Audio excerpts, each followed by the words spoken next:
अस्सलाम वालेकुम स्टूडेंट्स।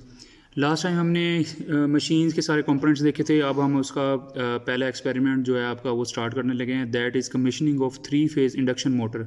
ये मैनुअल भी आपको दे दिया गया है, आपके ग्रुप्स में और LMS में शेयर कर दिया गया है, तो वहाँ से आप इसके बेसिकली हमने इसके कमीशनिंग में क्या होता है, कमीशनिंग में हमने मोटर को सेट करना होता है। उसकी रेटेड जो भी उसकी रेटेड RPM होती है या रेटेड टॉर्क होगा, उन वैल्यूज़ पे हम मशीन को सेट करते हैं।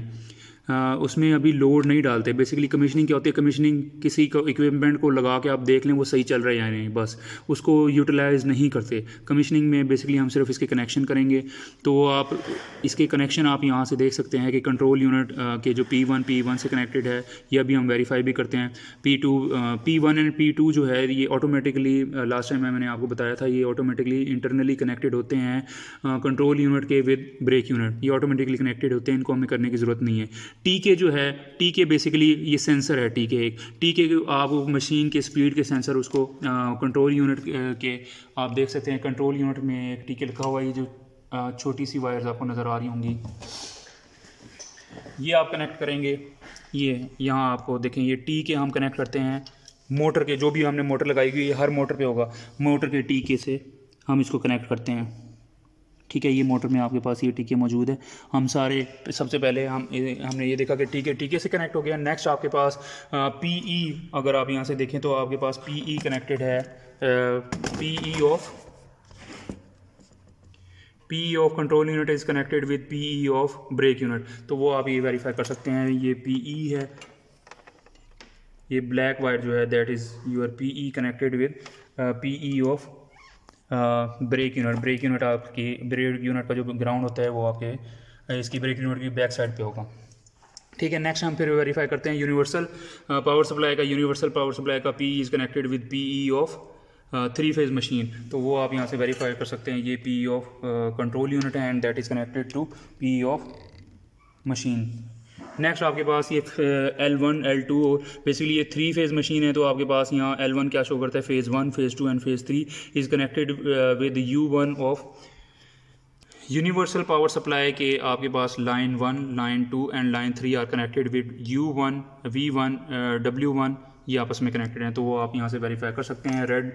Red is for phase 1 and that is connected with U1 of the machine, then V1 is connected with phase 2 and W1 is connected with phase 3।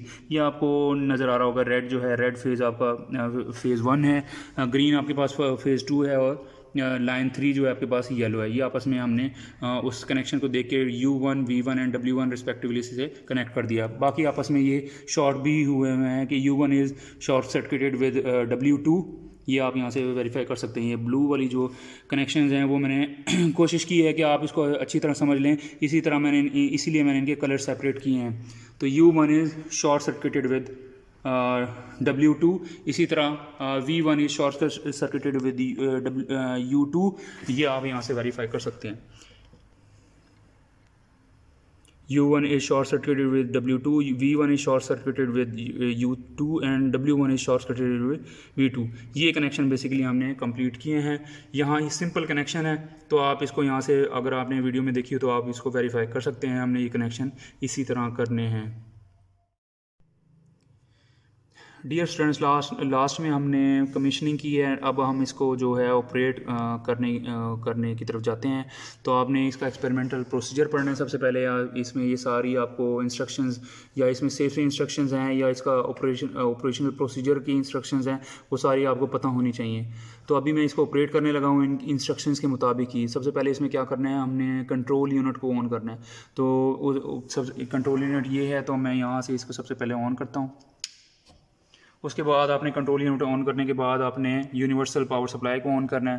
तो वो यहाँ से हम ऑन करेंगे तो आप देखेंगे तो यहाँ से बेसिकली ब्रेक यूनिट स्टार्ट हो गया है। ब्रेक यूनिट फ़िलहाल क्या कर रहा है, ये ब्रेक यूनिट जो है इस मशीन को रोटेट करवाया नो लोड पे।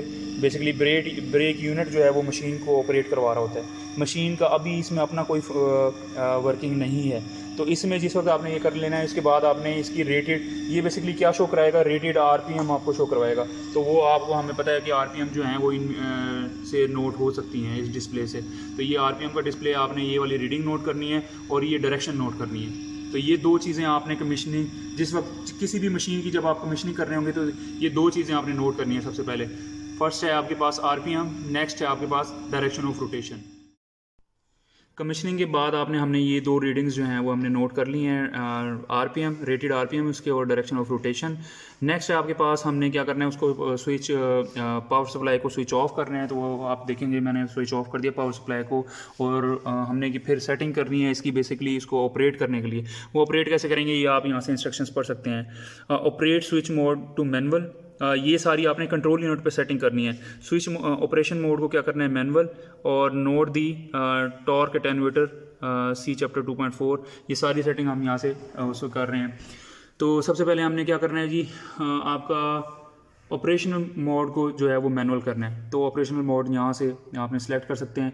उसके बाद आपने क्या करना है, इसका जो सिलेक्शन स्विच है एटेन्यूएटर का उसको आपने रखना है इंटरनल पोजीशन पे। तो वो आप यहाँ से सेट कर सकते हैं इंटरनल पोजीशन। फिर आपने जो रेटेड स्पीड है वो आप देखेंगे कि यहाँ से प्री सिलेक्शन स्विच है जो 3600 RPM और 1800 RPM पे। तो जो भी हमने सेट करनी है वो हम इस पर यहाँ सेट करेंगे। लास्ट टाइम हमने 1800 RPM सेट किया हुआ था, तो हम उसी पे इस मशीन को ऑपरेट करेंगे, ठीक है। और आपसे टॉर्क की रीडिंग्स आप यहाँ से एटेन्यूएटर की पोजीशन है यहाँ से आप नोट कर सकते हैं। यहाँ से ये आपने एटेन्यूएटर की पोजीशन, ये बेसिकली इसकी वोल्टेज है वो नोट करेंगे, और RPM जो आपके पास RPM का एटेन्यूएटर है आपने ये तीनों चीज़ें नोट करनी है। उसके बाद हम मशीन को स्टार्ट करने लगे हैं। मैं फिर इस पावर सप्लाई को ऑन करता हूँ। अब मशीन जो स्टार्ट होगी वो आपकी बेसिकली इस स्टार्ट और स्टॉप के बटन से स्टार्ट होगी। तो मैं इसको अब प्रेस करता हूँ, ये मैंने प्रेस कर दिया है। इसके बाद मैं दोबारा देखता हूँ, आप देखेंगे कि मशीन की जो रीडिंग है वो अगर थोड़ी सी भी वेरी है तो आप उसको यहाँ से लास्ट टाइम हमने याद हो तो जो हमने मशीन की रीडिंग नोट की थी वो 1490 कुछ थी। तो इसमें प्लस माइनस 15 to 10% की वेरिएशन काबिल कबूल है। तो आप ये वाली इसको हमें सेट करने की ज़रूरत नहीं है।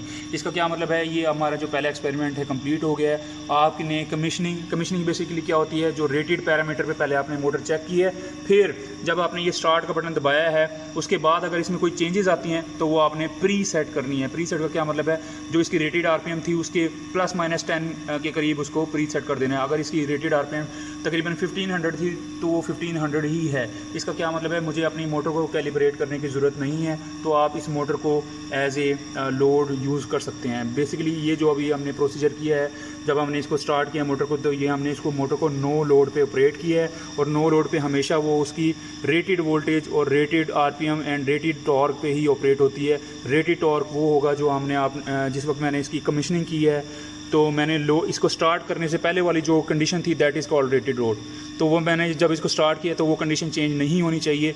वो अगर चेंज हो जाती है इसका मतलब है कि आपको यहाँ से एटेन्यूएटर, ये एटेन्यूएटर है वोल्टेज का, अगर उसमें कोई कमी होती है तो आपको ये एटेन्यूएटर ज़्यादा करना है। इससे आपकी जो है मोटर की स्पीड चेंज होगी, और यहाँ से आपके पास टॉर्क जो है वो इसका चेंज होगा, ठीक है।